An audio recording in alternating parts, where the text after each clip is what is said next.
جس شخص نے کسی کی زمین پر قبضہ کر لیا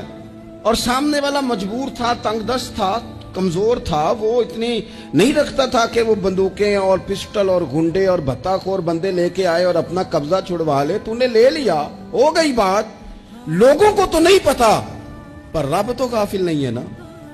میرے رسول پاک صلی اللہ علیہ وسلم نے فرمایا جس نے کسی کی زمین پر ایک بالشت قبضہ کیا، قیامت کے دن اللہ تعالیٰ ساتوں زمینوں کا توق بنا کے اس کے گلے میں ڈال دے گا،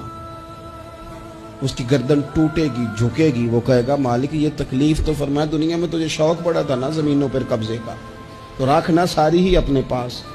کرنا کنٹرول، لڑ لڑ کے تھک گئے، حالات خراب ہو گئے، بہنوں کے حصے کھا گئے، پڑوسی اگر مجبور تھا تو بیچنا چاہ رہا تھا تو اس پر سٹے لے کے آ گئے کہ یہ کسی اور کو بیچ نہ سکے، دے تو مجھے ہی دے، قانون کو کٹ پتلی بنا کر اپنے ہاتھوں میں کھلواڑ کیا، مستقل بنیادوں پر پکے پکے قانونی مشیر رکھ لیے، سمجھا کہ دنیا کو تو پتہ نہیں چل رہا،